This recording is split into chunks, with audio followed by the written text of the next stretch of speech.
Hi guys, இன்றைக்கி நான் ஒரு புது ரெசிபி ட்ரை பண்ணியிருக்கிறேன். மரவள்ளி காராமணி சாட். இதோட இன்க்ரீடியன்ஸ் கமெண்ட்டை டேக் பண்ணுறேன், செக் பண்ணிக்கோங்க. ஒரு பேனில் எண்ணெய் ஊற்றிட்டு வெங்காயம், பச்சை மிளகா, கேப்சிகம் அண்ட் டொமேட்டோ இது நாலுத்தையும் போட்டு நல்லா வதக்கிக்கிட்டே இருங்க. வதங்கினதுக்கப்புறம் நான் கொஞ்சம் சாட் மசாலா போட்டிருக்கேன், உப்பு போடலை. இது சைடில் செஞ்சு எடுத்து வச்சுக்கோங்க.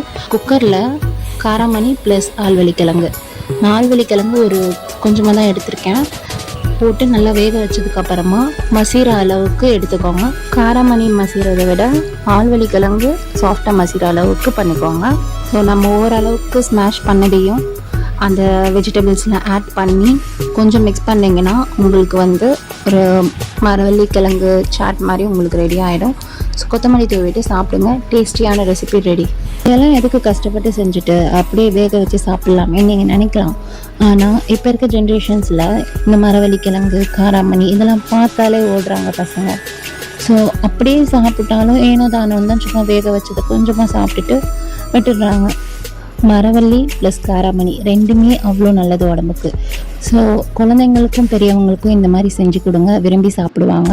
நான் இதில் உப்பு ஆட் பண்ணுறதுக்கு பதிலாக சாட் மசாலா தான் ஆட் பண்ணேன், பிகாஸ் அதுலேயுமே சால்ட் இருக்கும். ஸோ சாட் மசாலா இல்லாதவங்க உப்பு போட்டு செஞ்சுக்கோங்க. ஸோ இன்னும் இந்த மாதிரி டிஃப்ரெண்ட் ரெசிபிஸ் உங்களுக்கு வேணும்னா கமெண்ட் பண்ணுங்கள், லைக் பண்ணி ஷேர் பண்ணி சப்ஸ்கிரைப் பண்ணிக்கோங்க.